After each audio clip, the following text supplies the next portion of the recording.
thanks for getting out this evening. I mean, you know, when we, this time of year, you pick a date, and you throw the dart at the calendar, and then you just take what you get. So thanks to all of you for coming out. I hope you find this enjoyable. We're going to talk about the book, obviously. But before I get into that, I want to take just 1 minute, because Carl always introduces me and then walks off. And I have to take a minute to say that if without Carl, this book would not have gotten done. Carl saw the vision that I had to do this book, and he sold the board on supporting the project, because obviously there was upfront money involved that the library supported. Carl, throughout the process, Carl was my editor, my mentor. Some of his best suggestions are in this book. And the main thing is, when I was in California for a month, he had the good grace to not tell me that it was iffy if the books were going to get here on time.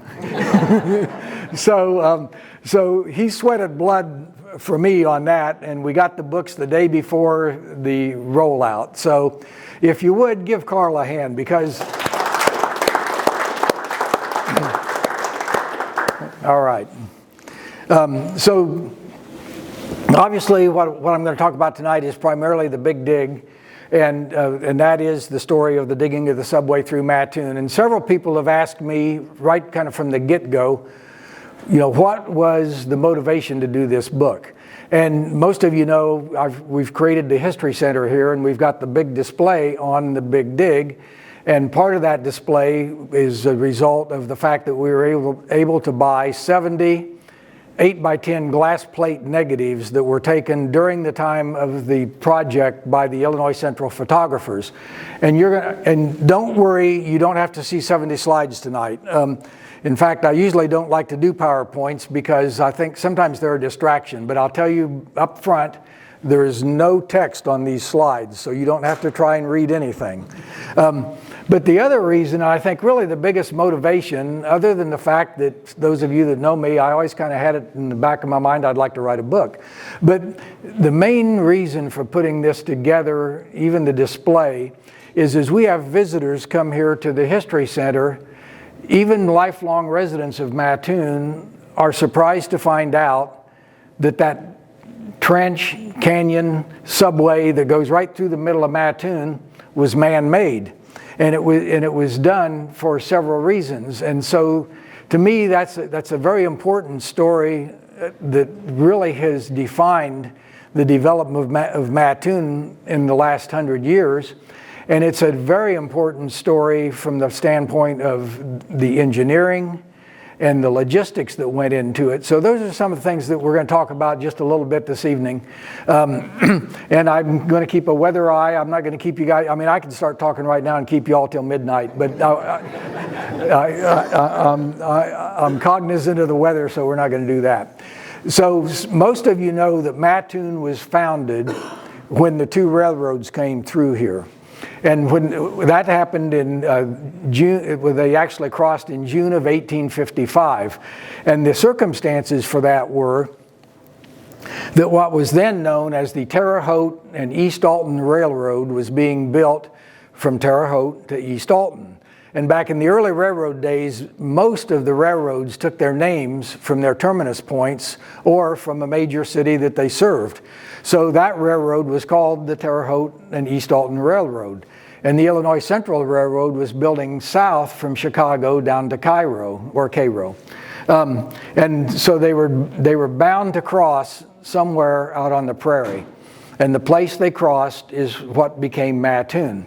And there was this land was all pretty much settled and being farmed, but there was not a town here. There was not even so much as a trading post here where Mattoon is. And so when the two railroads crossed, within about 6 months, things had started to develop because the railroads brought prosperity, they brought product, and they brought access to the outside world. And so within the first 6 months, Mattoon had a general store, Mattoon had a couple other businesses, Mattoon had a post office, and since it was a railroad town, I always like to say it had a dozen taverns. But everything developed from there. So by the time of the Civil War, what was known as the Terre Haute and East Alton had become the Indianapolis and St. Louis because it had expanded its reach. And of course, the Illinois Central was still coming north and south. The Civil War is what really put Mattoon on the map. And the reason for that is because Mattoon became a major rail center for the two major railroads, Illinois Central and Indianapolis and St. Louis. And those railroads touched 4 of the key points that were important to Illinois and the Union Army during the Civil War. Chicago to Cairo, which gave access to the Ohio and the Mississippi River, and Indianapolis and St. Louis, which gave access to the major terminus in St. Louis. And at Indianapolis, the Indianapolis and St. Louis interlined with all of the major railroads that went to the East Coast, where was the seat of the Union power. So from Mattoon, you could get access to Baltimore, Philadelphia, Boston, Washington, D.C., New York City by way of Indianapolis. So Mattoon became a major focal point. And because of that, during the Civil War years, Mattoon went from a sleepy little town of about 1,400 people to almost 5,000 people by the end of the Civil War. And that was mostly driven by the Union troops that were here, but all of the traffic and the people that the railroads bought. So that is kind of a background of where we're at on the Big Dig. So by the early 1900s, things were getting very congested in Mattoon. And the reason for that is again, because the 2 major railroads, and when the railroads were established here, and I'm going to jump ahead and tell you that the Indianapolis and St. Louis became the Big Four. And the Big Four was the shortened name for the Cleveland, Cincinnati, Chicago, and St. Louis, the 4 major cities that it served.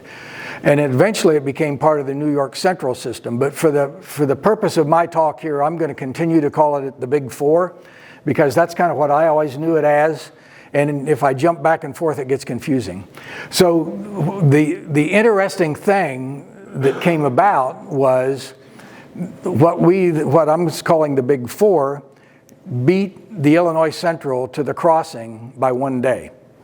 And that 1 day was probably the most important event in the history of the Big Four Railroad, because in Illinois railroad law, the crossing railroad has to yield the right-of-way and is also responsible for all the maintenance. So the Illinois Central was responsible to maintain the crossing, and the Illinois Central also had to yield the right-of-way to the Big Four trains.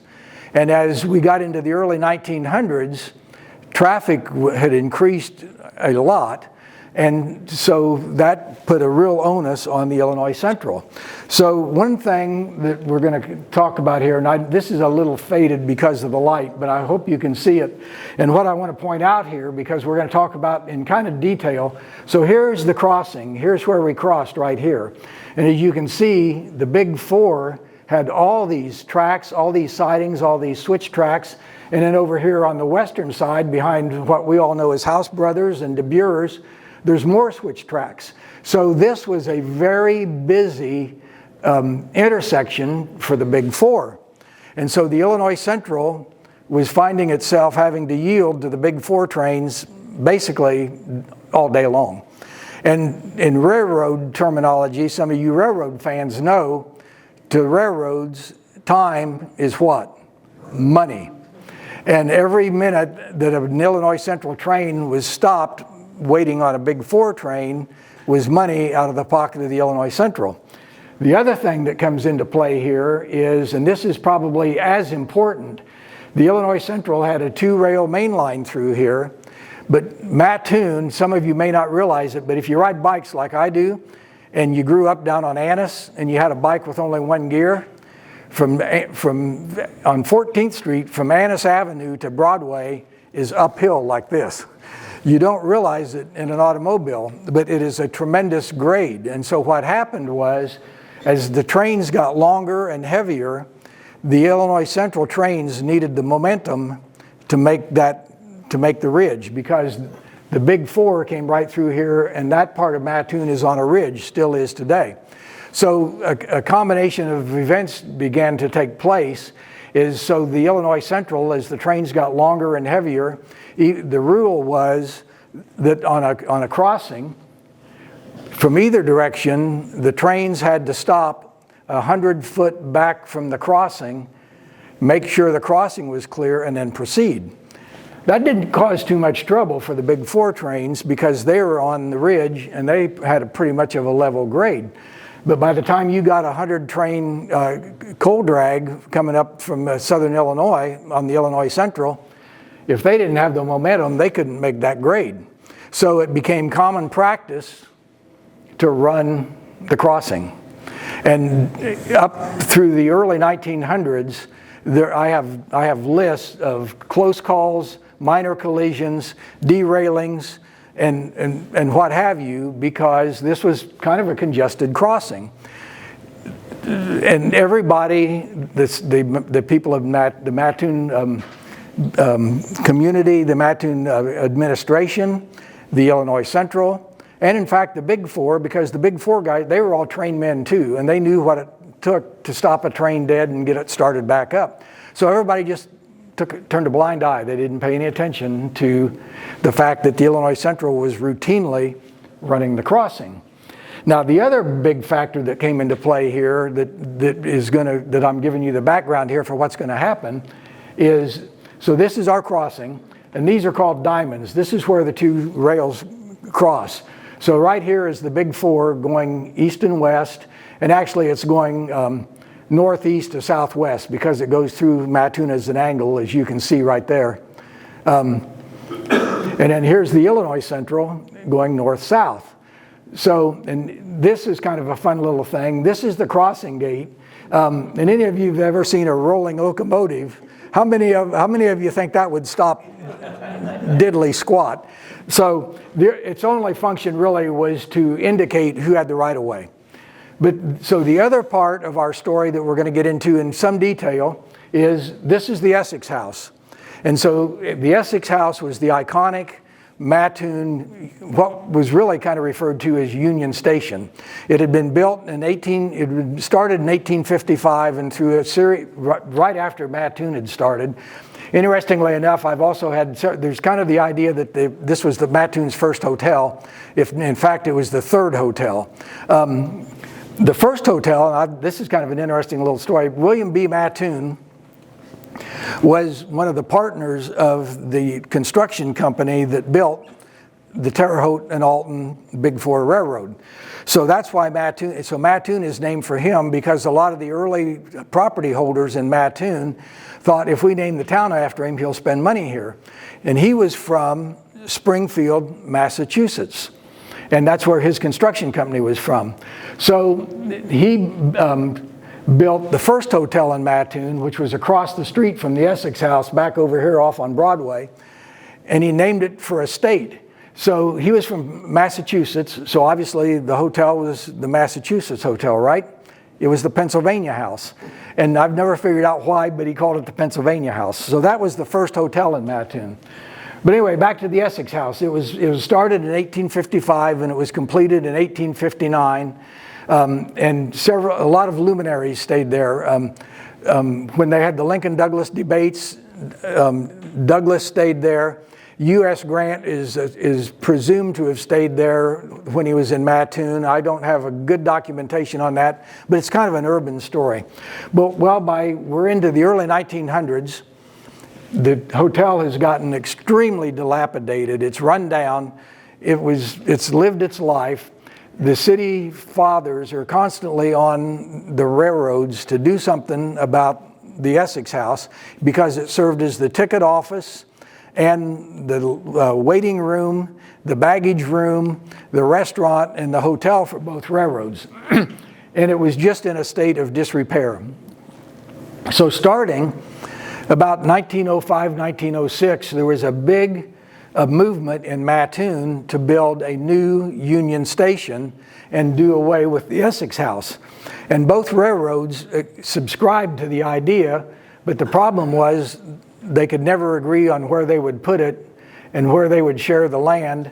The Big Four wanted it on the east side of the Illinois Central, and on the north side of the Big Four tracks, the Illinois Central obviously wanted it on the west side of their tracks.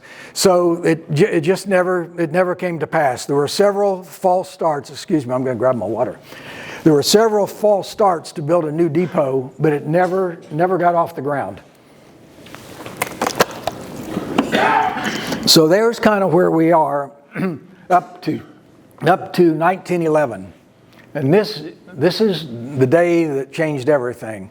September 29th, 1911, a 31-year veteran passenger train engineer for the Big Four, a fellow named James Sampson, was in the cab of a 462 Pacific, and actually this is not the same one, I can't find a picture, but the locomotive number was 6403.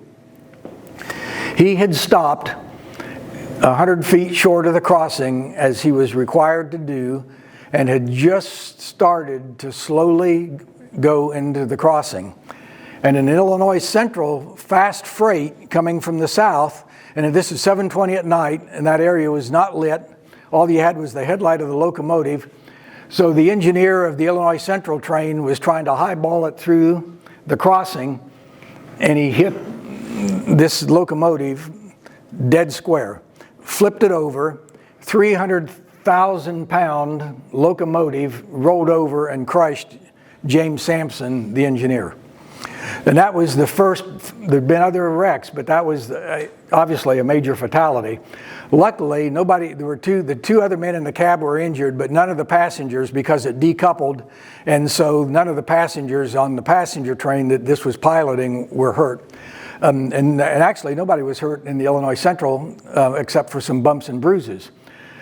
So when they did an investigation of the wreck, and the Illinois Warehouse and Railroad Commission came into play, and they said, you've got to do something about this crossing. We've turned a blind eye up till now, but you have got to do something about this crossing. And it all fell, obviously, remember what I said? It fell to the Illinois Central. So what the Illinois Warehouse and Railroad Commission mandated was that they put in a blocking station here, which would, some of you have seen those towers and you see pictures and they got the levers. Jack, you could tell us all about that. So the Illinois Warehouse and Railroad Commission mandated that they put an interlocking tower in. Well, that was going to solve one problem. It was going to eliminate running through the crossing, but it was not going to eliminate the problem for the Illinois Central of the momentum to get up the grade, because they were still going to have to stop. And one of the suggestions was that they put a siding down by Marshall and keep a pusher engine down there to get on behind the trains and push them up. Well, the Illinois Central did not like that idea because, again, with the railroad, every dollar is very carefully watched, and putting an engine down there meant that 24/7 you're going to have an engine out of service sitting on a siding, and you're going to have to be paying a 3-man crew to sit there and wait until they needed to push a train. And the other reason they didn't like the interlocking tower was the same reason. They were going to have it manned 24 hours a day on different shifts. So throughout all that, the Illinois Central came back with another proposal, and actually the president of the Illinois Central Railroad, and I want to look at his name to be sure, J.T. Harahan, in about 1910, he had proposed the idea of depressing the tracks, going underneath the Big Four. And at that time, of course, everybody said, we can't do that, it's too expensive and it's a dumb idea. Well, when forced with the decision that the state of Illinois put on them, all of a sudden digging a subway and lowering the tracks started to make more sense. So over the course of the next year, the Illinois Central brought in their survey crews, their engineers. They did all the surveying, they did all the measuring, they did all the proposals, and they put together, with the acquiescence of the Big Four, they put together a proposal and took it to the city. And this is where it's something that I think it's interesting that a lot of people assume the city paid for the dig. The city did not spend every dime that was spent by the Illinois Central. And a little bit of money was spent by the Big Four because they had to do some superstructure stuff. But anyway, so the Illinois Central put together a proposal in the form of an ordinance, and they took it to the city of Mattoon. And as you can see here, initially they made the proposal, then the engineers were ready to go. They were waiting on the city council, and then the city council finally passed it. And I'm going to tell you here, the ordinance was passed on October 4th, 1913. And as you can see there, I said passed over the mayor's veto. Well, what was interesting was after everybody had agreed and the mayor was in complete agreement, but when it came time to vote on it, the mayor said, if we don't have an indemnification clause from the Illinois Central, the city could be liable for any accidents or anything that happened along the subway, and we want an indemnification, when the Illinois Central said we're not going to do that. So, but the other council members recognized that it was time to do something, so they actually passed the ordinance over his veto. So shortly after the ordinance was passed, then the Illinois Central, I mean, that's when things really started heating up. So immediately they brought in, I just wanted to show you this. So this is Broadway in 1914. So we're right now, we're in that 1913, 1914 period. And as you can see, what's interesting on Broadway, by this time Mattoon is a bustling city of 14,000 people. But you can see we have automobiles, we have horse and buggies, we have bicycles, we have pedestrians. And so what also came into play because of this, that Mattoon was, like I said, a bustling community. Every crossing on the Illinois Central, every street had a crossing. And so one of the things that actually came into play, or what are we going to do, is because when they decided to dig the subway through Mattoon, that meant that the subway was going to have to be bridged at several spots. And so we're going to talk about that a little bit more. But anyway, so what happened was they went ahead and figured out what it was going to take to dig the trench, dig the subway, and they began buying up property, and they also began making deals with some of the businesses that were either going to have to move or in some cases just be demolished, because the right-of-way for the Illinois Central to come through town was going to shift over just east of the existing tracks. So you can see here there were buildings that had to be moved or condemned or bought up. So the Illinois Central land agents came in and started buying up land to increase the right-of-way. And one of the things that was one of the key issues was right down here between Edgar and Lafayette. They needed to acquire this full city square block because the Illinois Central's freight warehouse was right up here, and it was right in the way of the tracks. So they had to build a new freight warehouse. Now, interestingly enough, it's still there today. This was the building that was built in 1914 to make way for the Illinois Central to open up the right-of-way to start digging the subway. So shortly after that, the Illinois Central then contracted with a firm called the J.D. Lynch Construction Company from Monmouth, Illinois. And J.D. Lynch, what they did was they built projects for railroads. The railroads all had their own construction crews to do, small projects, but in a major undertaking, they would contract out. And the J.D. Lynch Company was one of the premier contractors for the Illinois Central. And in fact, they had just done a big job for the Illinois Central down in Memphis. So a lot of the equipment that came up to Mattoon came here from Memphis. So they started bringing in equipment, and one of the things they did was the first load of equipment they brought in 63 rail cars full of all sorts of construction equipment, and a lot of that equipment was picks and shovels and all the stuff that was still commonly used in 1913. They established a work camp. Well, we won't go there yet. They established a work camp down at Magnet. And some of you may know Magnet was a grade there. In fact, Magnet was recognized as the steepest grade on the Illinois Central between Kankakee and Cairo.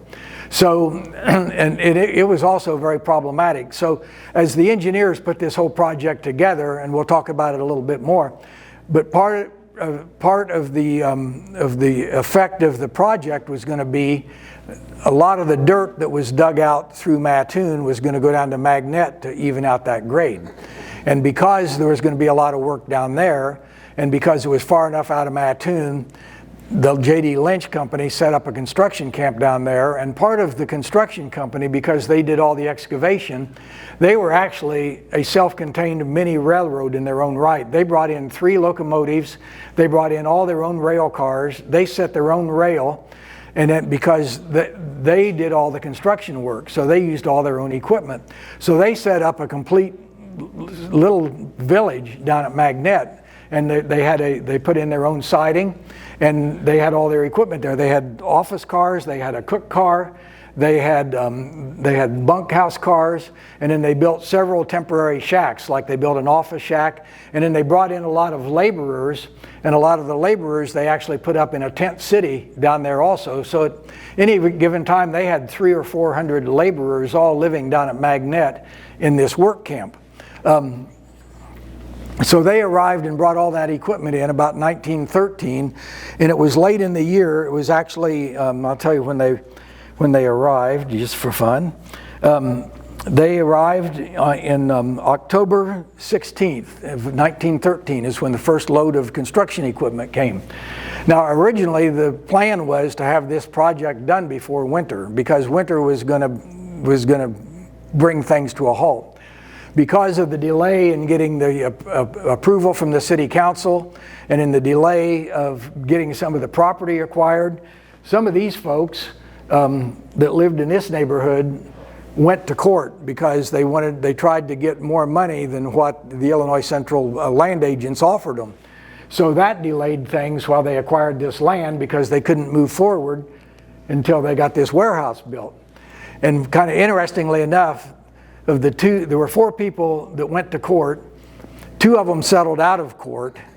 1 of them got $25 more than the Illinois Central had offered him, and the other guy got $100 less. So back in those days, I mean, their property, the properties were going for $3,000 and $4,000. So I mean, that's so the big the major thing, and we're going to jump ahead here now. So the biggest tool that the J.D. Lynch company brought to the dig was a Bucyrus steam shovel. Now we're talking, so we're in 1913. We didn't have hydraulics, we didn't have GPS, we didn't have any of that kind of stuff. So a lot of this work was done manually with picks and shovels and men with horses and scrapers. But the yeoman's work was done by the steam shovel, and the way the steam shovel worked was it was basically a self-contained, its own motive power, so it was a mini locomotive, but the steam that it generated was also used to operate the shovel to dig. And so they started with the steam shovel, and so they were going to start with the steam shovel. They brought it up from Memphis, and when they got it here, they found that it needed to have quite a few repairs done to it. So basically, by getting here in October, in acquiescence with the railroad to delay until the spring, to actually delay the dig. So they weathered it out the winter and sent most of the people home. So on April 6th, 1914, the very first cut was made. And actually, this is not it. I'll show you the other shovel. This is actually on the south end of town. That's the Gabbert Lumber Company. But the first cut was made up by Payette, and they started digging south.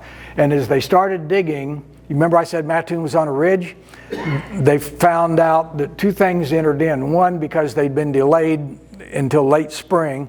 And the other thing is, as soon as they started digging, they found out that the clay up there was a lot harder and it was a lot rockier than they had anticipated.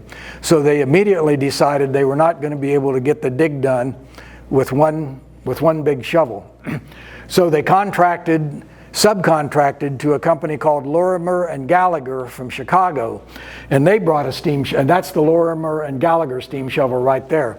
So it started south of Marshall, digging north. So the Lorimer and Gallagher shovel was digging north, and the Lynch shovel was digging south. Now, the other thing that comes into this is we talked about getting the right-of-way. So the other thing that comes into this at this point is we've got all of the utilities that need to be handled. We've got water, we've got sewer, mostly storm sewer. We've got gas, we've got telephone lines, we've got telegraph lines, and they're all in the way. So what happens? All of that stuff had to be moved, and most of it had to be moved in anticipation of when the shovel was going to get there. So that also added to the time frame of getting everything done. And almost all of that infrastructure had to be done temporarily until the final dig. So this gives you an idea. So this is that shovel from a different angle, so you can see it better, and you can see the old black smoke rolling. So this had an actual steam engine in it, just had a boiler in it and produced steam just like a steam locomotive, and it had its own traction power, and it had an engine, and it had an operator that sat in there to move the machine. And then this is something I found very interesting. See that guy right there? He's sitting out on a little seat out on the boom, and he is operating the boom. So it's a very interesting concept the way these worked. And then you had a whole crew in here keeping the boiler operating and keeping the thing moving. So you can see here they started putting dirt onto these cars, and throughout the process, throughout the project, they were constantly putting temporary tracks down and then moving them, because every time they dug, they had to move to move on. So this just gives you a picture of how that worked. Here, this is the Lynch shovel that's going south, and you can see they're approaching here. This is the trestle for the Big 4 railroad crossing the subway. So during the course of this project, what happened was, and I always knew about this, and I've had the display, and people would come down, and I'd say, oh yeah, I know all about it. Well, I didn't, because when I started digging into it, I came to realize that both of these shovels made about 6 or 7 passes through. The first time through, all they did was dug out enough to put down one track. And even at that, they did it in stages, because they were low. Altogether, at the deepest point, they lowered 27 feet. So they could not take all that out in one bite with these shovels. You can see that shovel a little better. So you can see here, they've already been through there once and taken off a pass, and now they're coming back through and taking off another pass. So that was the way that they made their way through town. And both sets of shovels, their meeting point was Broadway. So when they got to Broadway, they backed up and went back and started another pass. So during the course of that project, these shovels were kept busy day and night. And what was interesting is the Mattoon Journal-Gazette, and I found a lot of this information in the journal, because thankfully we have it all digitally. Almost every day, the journal on the front page would have an update on where the shovels were. I mean, the shovels took on a life of their own. They didn't say Lynch Construction Company. They didn't say Lorimer and Gallagher. They'd say the Lynch shovel, the Lorimer shovel, and it'd say the Lorimer shovel dug 300 feet yesterday. I mean, it became the biggest thing going on in Mattoon at the time. So it was very interesting to see the way that all worked out. So, and this picture shows this is the Broadway Bridge, and then right behind it you can see a caboose on the Big 4 trestle. But what's interesting here, they're getting ready to lay some track, and so these cars are not stuff being dug out. This is ballast being hauled in. So the Illinois Central brought in, their crews brought in the ballast. So so I said we started digging on April 6th. So anybody want to just make a wild guess how long it took to dig through and get one track in? July 20th, 3 months. The first train went through. This is a northbound spatial. It had 72 cars on it, and as you can see, there's only one track in place, and the whole ditch hasn't even been widened out yet. So this is a spatial. It entered south of of course it entered the cut and it came through and it made a northbound track. And this is the same train looking from the engine back. There is the Gabbert lumberyard that is eventually torn down. There is a temporary bridge across Charleston Avenue. And there is this was there, at one point, many years later, this was the Chrysler Plymouth dealership, this building. So you can see, here's the temporary track that was used for the shovel to run on while they were doing some of this dig. So as you can see, it was a logistical miracle, really, I mean, for 1914. A couple other things that I talked about, we talked about how all the grade crossings, you know, people could drive across the grade. So when they opened up the subway, you couldn't do that. So they had to do temporary bridges. And what's interesting about that is the Illinois Central, and I mentioned about, you know, they had their own crews. Well, a lot of this work was done by outside contractors, but the Illinois Central brought in their own bridge crews, and they were they put these temporary bridges, and they put temporary bridges at Lafayette, Charleston, Broadway, Richmond, Champaign, Shelby, and DeWitt. This happens to be the temporary bridge at Shelby. So what would happen is, you can picture this. See, right now here, this has got the one mainline track, and then this has got a construction track, and there's some more of that ballast. So what would happen is, when the steam shovel, you saw those pictures of the steam shovel, it's got the big boom, it can't clear that bridge. So the bridge crews for the Illinois Central were kept busy literally every day during the project, because they would open a span on this bridge, the steam shovel would go through, and then they'd put the span back. And what was interesting about that is they would also have to change, those look like kind of rickety supports, don't they? Those weren't planned to be there for 100 years. They were planned to be there for about 6 weeks. And I want to go back here. I think I can show you on this one. Yeah. So as you can see here, there's the steam shovel. It has just passed under this bridge, and if the lighting was a little better, you could see all these.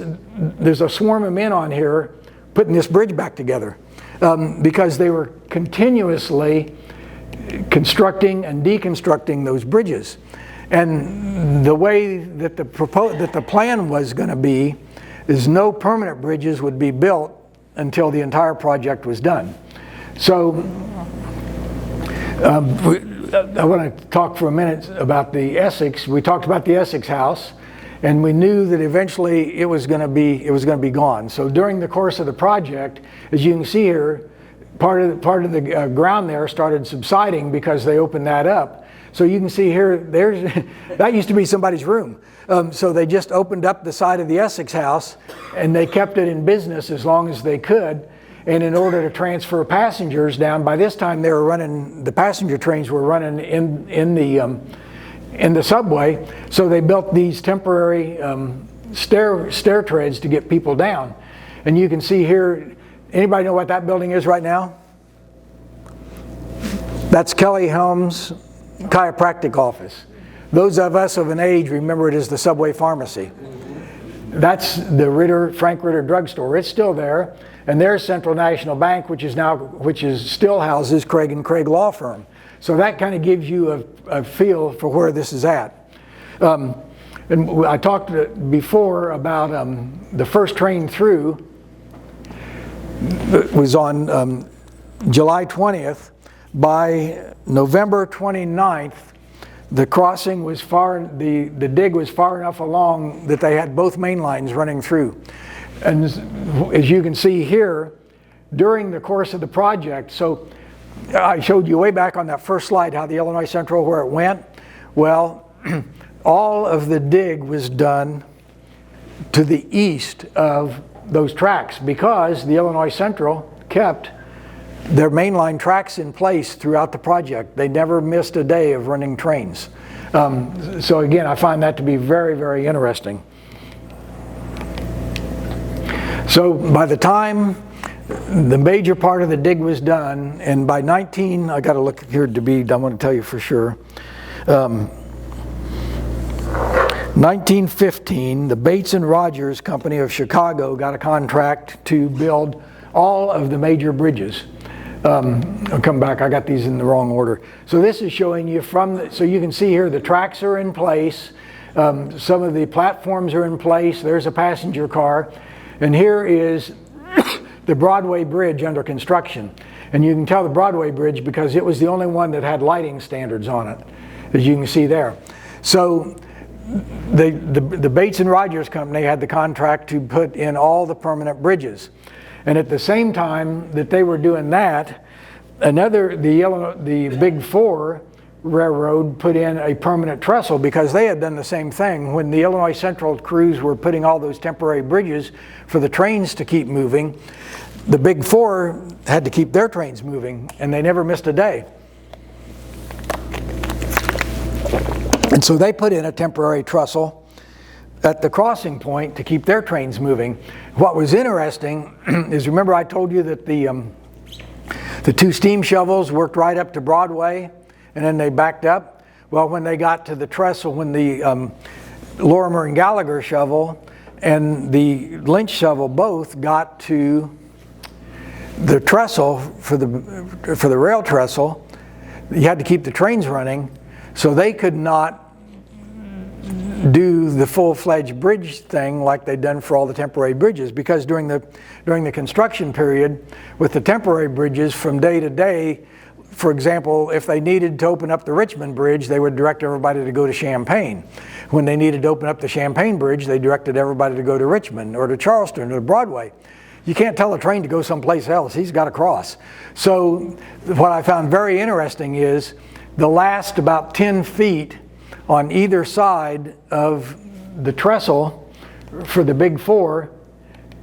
I don't have a really good picture here, but we got a ton of pictures. The trestle for the Big Four right here, the last 10 or so feet from each direction had to be completely excavated by hand and hauled off with wheelbarrows and scraped out with horses and mules pulling scrapers and men walking behind them, because so it was almost like they created tunnels under the crossing.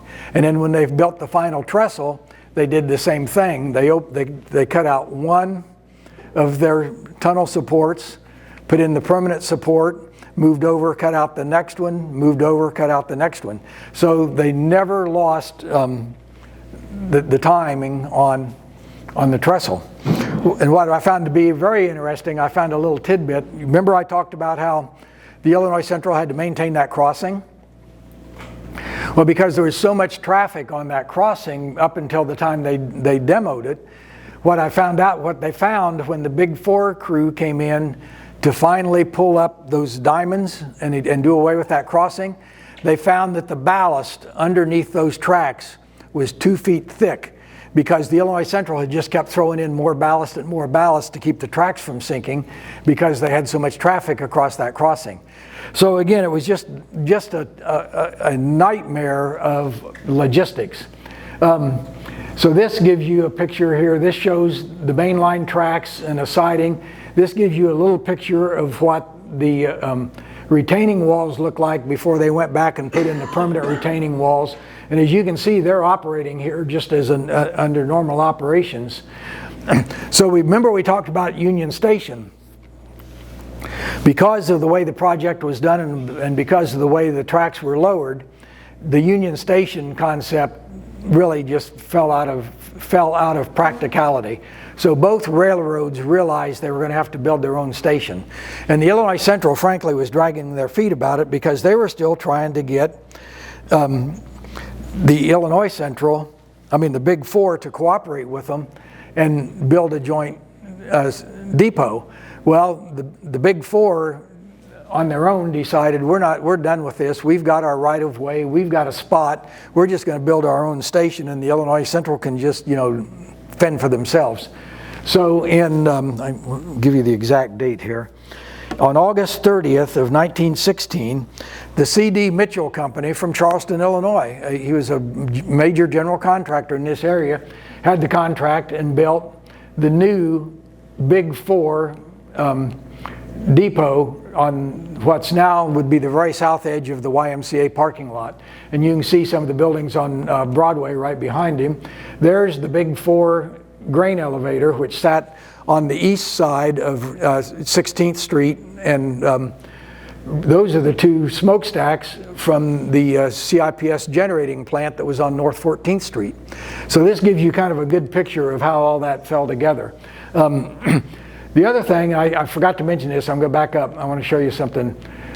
So this is the Broadway Bridge, and so as they were building these bridges, all of the bridges were built at once. So like I said, when they were building the Charleston Bridge, you went to Broadway. When they were building the Richmond Bridge, you went to Champaign, and vice versa. The Broadway Bridge was the exception because it was the major thoroughfare through town, and it was also a much wider bridge. So they built the bridge one half at a time. So as you can see, there's a car over there. That's on the temporary north side of the Broadway Bridge while they're putting the finishing touches and the pavement on the south side. So when they got the south side done, they moved over and did the north side. And what's interesting is right through here, you can see that what went in there was an auxiliary superstructure to support the rails for interurban, the streetcars, because Mattoon had a streetcar line that ran from 32nd Street to Logan Avenue. And again, when we talked about the logistics of having to move the gas lines, move the water lines, the streetcar, they couldn't jump across this gully. So they stationed a permanent streetcar on the west side, and you got your ticket at the Ritter drugstore if you wanted to go that way, and then you walked across the bridge and got on a streetcar on the east side of the, and then so you could still get the streetcar, but it didn't run across the bridge. So they put the superstructure for the rails for the streetcar right through there. And then this is another, I threw this in because I love this photo, and some of you that are in no construction, this slide fascinates me because this is the Richmond Bridge. And of course, what's really interesting, all these guys are wearing their fedoras and their long pants and their long sleeve work shirts. But what's fascinating to me, they're tying in all this rebar. About the only thing different today from 1914 is now they have battery tools to turn the ties. This was all being done by hand. And this process has not changed much in 100 years. That is the J.D. Andrews Lumber Company, which some of you now would recognize as Cull Lumber on Richmond Avenue. That building is still there. That building was built in 1875 as the Hinkle and Coddington Lumber Company, and Cull's today is still using that building. So there's the Big 4. So this is, so just a few months later, the Illinois Central, they kind of threw up their hands and said, okay, you guys have already started your depot, so we're going to have to do something.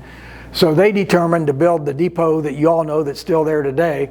And of course, because of the lowered grade, they had to build it as a 3-story building with the ground level. So this is basically what became the retaining wall and the superstructure of the east wall of the Illinois Central Depot. And here it is under construction. Now what I really love about this is, again, any of you guys that know anything about construction, what do you think the OSHA guys would say about this scaffold? I mean, so the Stuhlman Construction Company from Champaign got the contract to build the Illinois Central Depot. And as you can see, you go in on Broadway level, and then you go down, and this was actually one of the first buildings in Mattoon that had an elevator, and it wasn't for the people, it was for the freight. Because if you're getting off of the Big 4 and you're going to go, and you're going to get on the Illinois Central to go south, you're going to change trains, your luggage has to change. So they put in a freight elevator to move the luggage. People were on their own. So here's another shot or two. This one I find really interesting because you can see here, November 7th, 1917, and there's the ticket office is still there today. These photos in the book are much clearer. They're kind of washed out because we've got the lighting here isn't the best for these photos. Here's one I really like. If any of you went this evening to wave Ed Dowd goodbye, his reception was in the Lone Elm room at the Illinois Central Depot.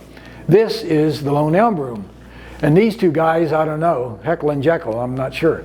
You can see here, there's the steam radiators, there's the hardwood floor, but here's what's interesting. There's a doorway there, and what do you suppose that is right there? Food counter. It's a pass-through because what we know as the Lone Elm room was the Van Noy restaurant. And there's the pass-through. Yeah. But wouldn't that be cool if that was still, I mean, can you imagine going in there today to get a cup of coffee and a piece of apple pie? And there's some pie in that case. Did they find some graffiti on the wall or a sign representing this? They should. They should. And what's interesting is over the course of time that some of you I do that good old days on Facebook, and there's been running commentary about people insisting that there was never a restaurant in the Illinois Central Depot. Well, there it is. And the reason it was there from the scratch is because the Van Noy restaurant was a freestanding building out in front, just to the east of the Ritter Pharmacy, and it got demolished when they opened up the trench. So the Illinois Central, right from the start, said, we will give you a space in the new depot. So this is the Van Noy restaurant, and you can see here it says American Cooking IC Station. So this is 1914, their 50-cent supper. You can get a T-bone steak, you can get a pork chop, you can get Armour Star ham or bacon with eggs, country style. You could get a special baked potato, or you could get mashed potatoes, bread and butter, coffee, tea, or milk. And they serve real cream and butter. 50 cents. Yeah, but you only made $1 a day. Well, exactly. But I mean, anyway, I threw that in because I thought you would find that. I find this is kind of just especially interesting. They'd eat there. So here is kind of towards the end. This is November, and the station is actually going to open in January of 1918. So they're on the finishing touches here. They're putting in the canopy. They've still got the stairway in place, and as you can see, here's some of the idlers that would show up every day and just watch people work. This is interesting, and if you go stand on the south parking lot of the Cole Lumber Company shed right now today, and look out over the depot, this right here is still there. And what this is the retaining wall and the east wall and a chimney under construction of the powerhouse that was built to provide heat, steam heat and electric power to both of the depots. Because in 1914, even though we had two power plants, we had a municipal power plant and we had the beginnings of Central Illinois Public Service, electricity was not ubiquitous throughout the city. And neither one of them was at that time generating the kind of power that both of these depots were going to need. So they built their own power plant. And like I said, that back wall is still there today. So they had two Kewanee boilers in there.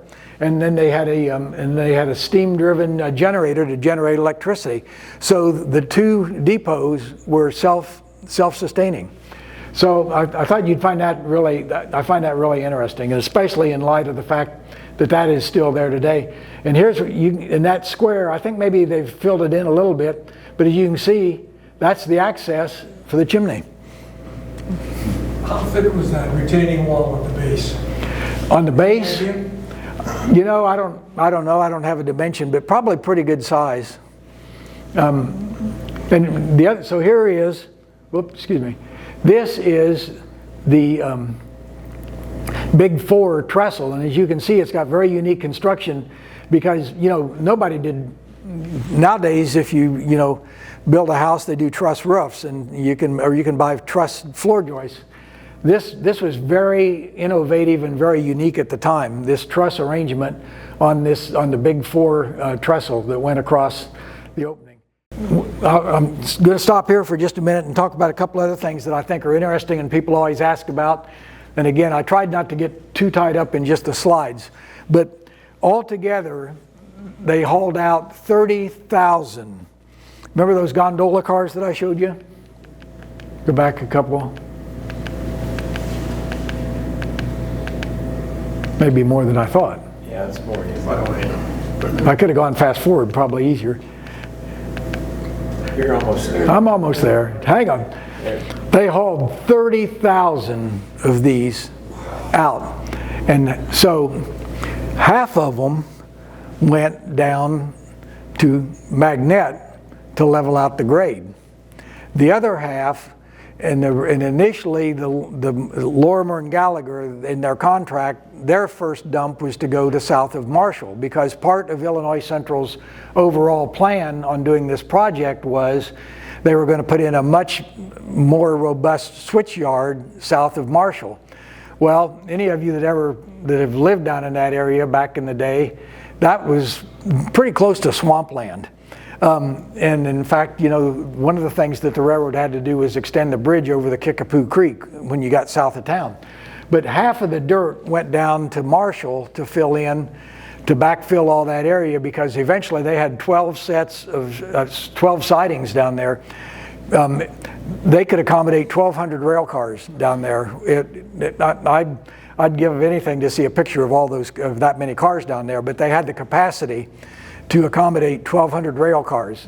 So all that dirt was moved out by hand. But the other thing that's interesting, not only with these cars, but with the ballast, in most cases, now those look like tippler cars, but most of these were also hand unloaded. So you not only got them loaded with the steam shovel, you took them down to Magnet or you took them down to Marshall. And then remember I told you they had 300 or 400 manual laborers? A lot of those guys were just unloading all this dirt.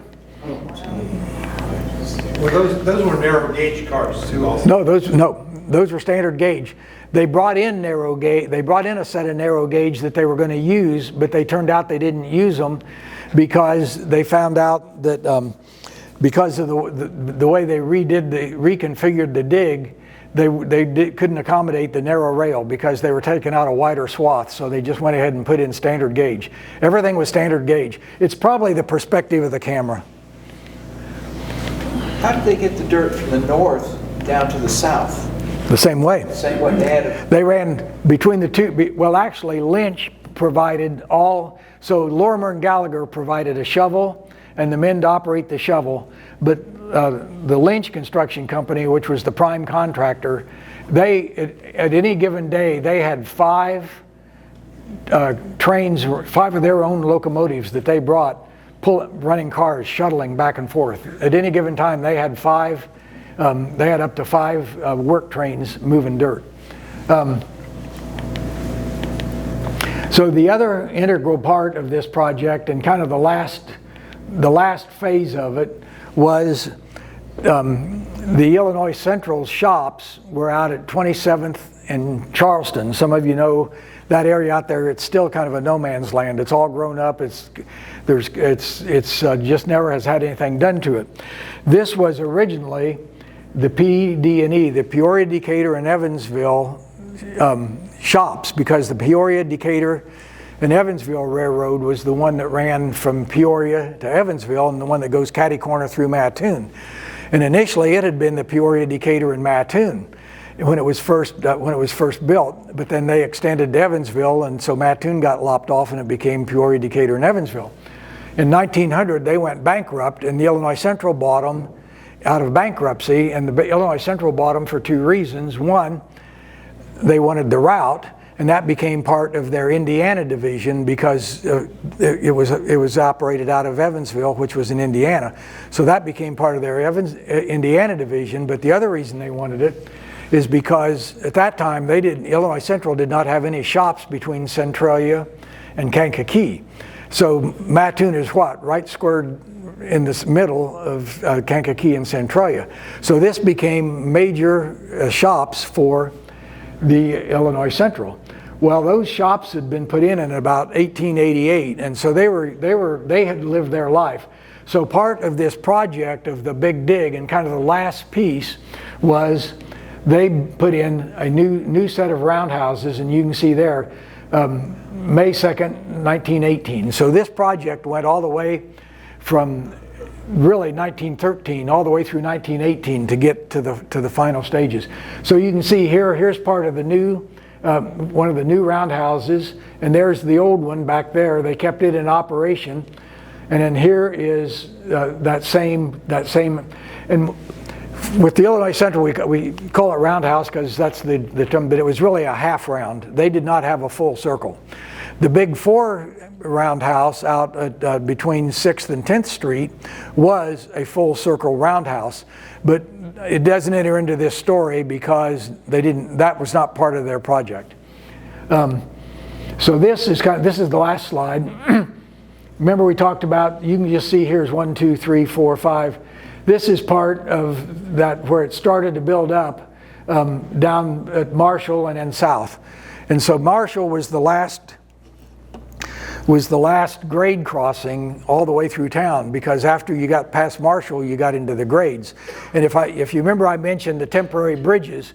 Well, the 2 bridges, the Lafayette Bridge and the Shelby Bridge, were never intended to be permanent bridges, because when the Illinois Central did the contract and made the ordinance with the city of Mattoon, they agreed to put in five permanent bridges. And so that became Charleston, Broadway, Richmond, Champaign, and DeWitt.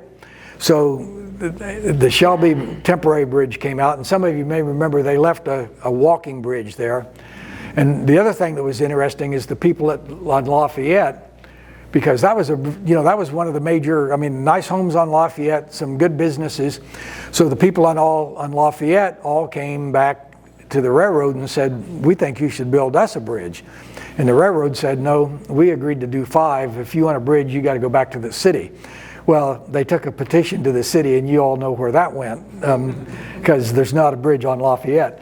But part of the reason for that is it was also going to be a logistic nightmare, because remember where I showed you back on that early slide where they put the Illinois Central Freight Warehouse? That was right there between Edgar and Lafayette, and that had a whole array of tracks in there, because that was where they did all their switching to take stuff to the freight house and also to build up trains there. So a bridge over Lafayette would have had to have gone from 18th Street all the way to 21st Street. And that just was not logistically possible in 19 and 14, both from a feasibility standpoint and from an expense standpoint. So, I don't know, hey, we've hit right on an hour. I think I pretty well covered everything. I apologize if I usually just talk and I don't have slides, so I've kind of tried to pace myself and keep up with the slides, because I thought it was important for you all to see some of these slides. So I probably left some things out. I'm sure somebody's got some questions. I know Paul Daly will. Kind of keep you honest. I know. I told you, you can make any questions, just no corrections. Doug. Chris, these glass plate negatives that spurred this book, Yes. Where they've been for 110 years? They were in the hands, they were actually, the person that we bought them from that acquired them at an auction of a closeout of a photography shop in Wisconsin. And they were just in the archives of this photography shop. And again, not knowing 100% of the provenance, we're presuming that guy was probably one of the photographers, and when he went in business for himself, he kept the negatives. But a lot of these have never been published. A lot of these that are in the book have never been, because they were always in private collectors. And you'll see in the book, and those of you that have already seen the book, the resolution on them is amazing. This doesn't do it justice because we've got the bleed out from the lights, but the resolution on them is just phenomenal. What other questions can I answer? Both directions. What was the number of trains per day at that time? At that time, there were between 30 and 40 trains a day. Each way? Yeah, and that included passenger. So the big 4 had, I believe, 4 passenger trains stop here every day, and the Illinois Central had, I think, at least 4, maybe 5. So the rest of them would have been the freights. They had a lot of what they called fast freight. I mean, because by that time the locomotives were big enough and heavy enough that they could really roll. And Mattoon stayed very important all the way through the steam era, because we not only had the shops, up until about the 1950s, between the two railroads, they employed about 1,500 men, which is basically a Donnelly's here in Mattoon. And of course, diesel is what led to eventually everything going away, because the steam locomotives, and any of you that know about, they took a tremendous amount of maintenance. I mean, just mind-boggling maintenance. You had to clean the tubes, you had to, everything. They took a tremendous amount of water, and they took a tremendous amount of initially wood and then coal. And so Mattoon was a major stop for them to water and coal. In addition to, we had the shops here. So as diesels came into prevalence, the diesels could, of course, they could operate a lot farther because they carried the fuel oil, and they could run much farther without having to stop. They didn't need water, and they didn't have to coal near as often, so they could run farther. And they also did not need the full maintenance that the steam locomotives did, because periodically, I can't tell you, a railroad person could probably tell us, but a steam locomotive in its life cycle had to be basically completely torn down, and all the tubes, all the boiler tubes taken out and retubed and refitted. And so it was if a steam locomotive went into the shop, it was there for weeks and weeks. So the whole concept changed, and the diesels are what really made a lot of what was prevalent in Mattoon go away. And actually, the diesels had really come into production and were becoming more in use before World War II. But thankfully, most of the major railroads still had hung on to some of their steam, because in World War II, the government, the War Production Board took over all the building of any strategic materials, and they allocated all the diesel engines to military use, except for some diesels for some of the railroads that were defense related, and they would so diesel engine production just stopped in World War II, except for military necessity. So the steam locomotives they got a reprieve on being retired because of that. What else? So where'd they load the coal? Was that in Terre Haute? No, right here in Mattoon, both yards had what they call coaling stations, and they were basically like a grain elevator, but it had coal, and they would take the coal up, and then the engine would drive under it, and then they'd have a chute, and they'd drop the coal into the tender. So there were both yards here in Mattoon had coaling stations and had watering stations. And then another sideline that's kind of interesting is that starting before the turn of the century, when they figured out how to do artificial ice, Mattoon had 3 ice plants, and all 3 of the ice plants, and you've all seen pictures of the guy with a block of ice and he brings ice to your refrigerator. Well, that was secondary business. The real business of the ice plants was icing the trains, because they didn't have mechanical refrigeration on the rail cars, but they had what they called refrigerated cars had bunkers at each end of the car, and they filled those full of ice, and then they had fans that were actually operated by the wheels on the train on the car, and it would circulate that cold air. But ice does what? Melts. So along on the sidings, that originally all three because of the PD&E, and in fact the Mattoon Refrigeration Company was right on the Big 4 tracks. It was at 24th and now Commercial, and they had a contract to ice every Big 4 train between Indianapolis and Kansas City. So that was, again, it was a major business. And we all know where the Citizens Ice was, Tolly Ice down on Marshall Avenue.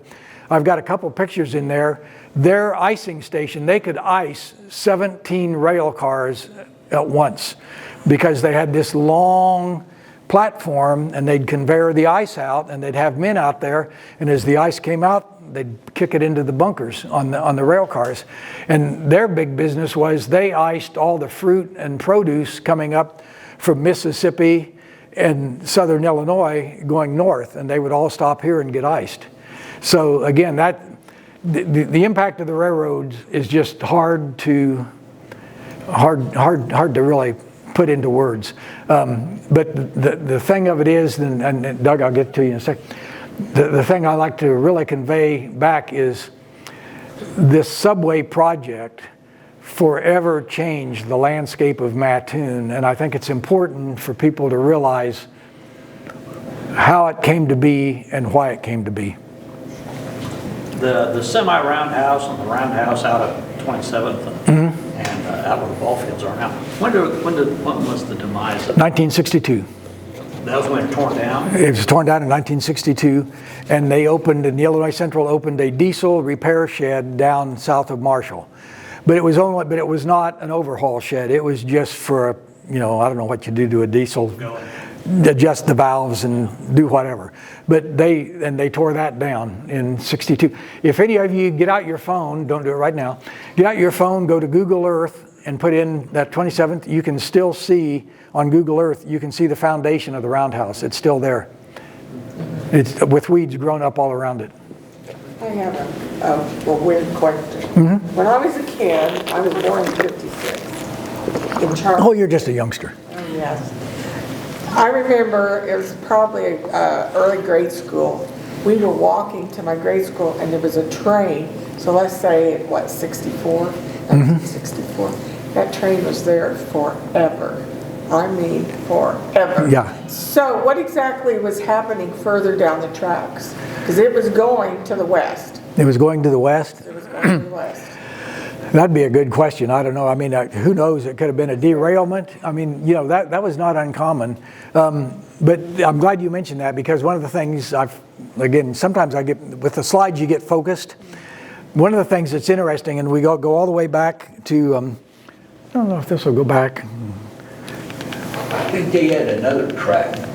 Yeah, they did. NS track, they're probably waiting on that. Well, here's what I was going to go back to for just a That's what we second. thought it was. Yeah, so let me go back here. Hold on. So what we go back to here, and see, you can see, and if you go out here on the wall, you can see we've got the 1914 map of the Big Four all the way through Mattoon. You can see all the tracks. But see, even back here, see, there's two main lines, and there's switching tracks here. And then when you go all the way out east or west of town, out to where the roundhouse was, the Big Four had multiple tracks out there because they interconnected with the Illinois Central. So they were always switching cars back and forth. But you raised another point that I kind of forgot, because you can see here this is before the dig, of course. So when the Illinois Central passenger trains would stop to load passengers right here at the Essex House, they would block Broadway. So as early as 1912, the city of Mattoon started fining the Illinois Central $1 a minute for when they had Broadway blocked. So that was a minor issue, but that was another reason that instigated them to go ahead and lower the tracks, because they got tired of paying $1 a minute while they waited for Mrs. Smith to find her luggage that she left in her room, and the train's waiting and the conductor's saying, come on. So that all entered into it. But you can see here, look, all these tracks. Now the Big Four passenger depot went right here.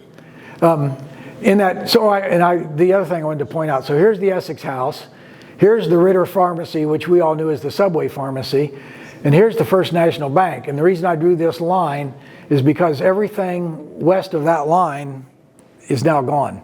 So when you're on Broadway today and you see the big mural on that wall, and by the way, my daughter and my granddaughter are on that mural. But if you see that mural on that wall, that's this building right here.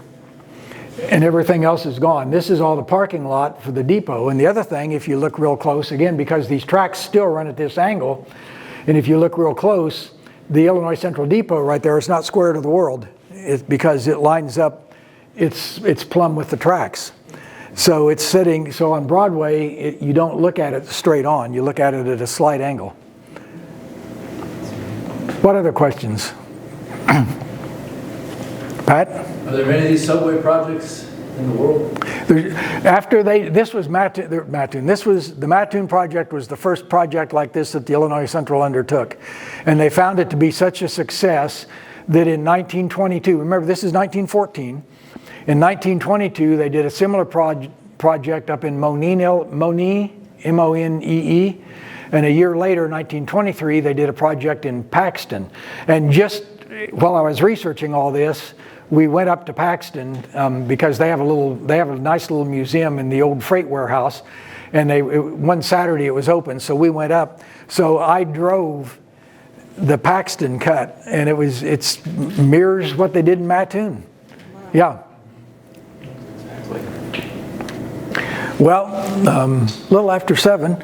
I hope you guys all get home. I really appreciate you coming out. It's been great. You've been a great audience. I hope you learned something. I hope you felt like this was worth getting out on a blustery, snowy night. And thank you all for coming. If any of you would like to purchase a book, I'll be happy to go back there at that table and sign them for you. Again, I'd just like to stress one last time that all the proceeds from the book go to the library. So.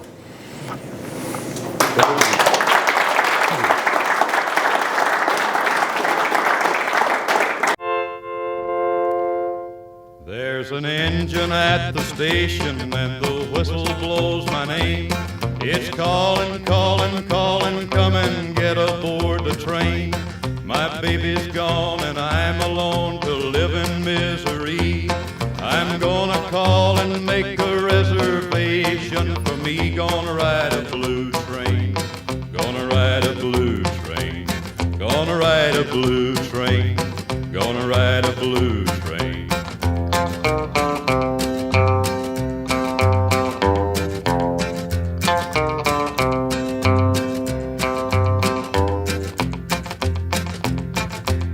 I'm gonna climb aboard and ride until I learn to smile.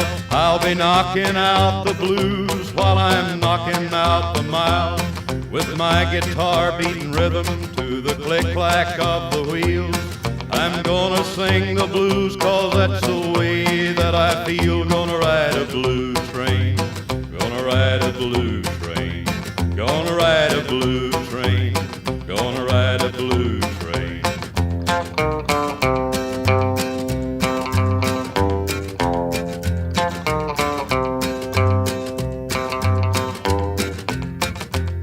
Conductor, go and tell the man to shovel on the coal.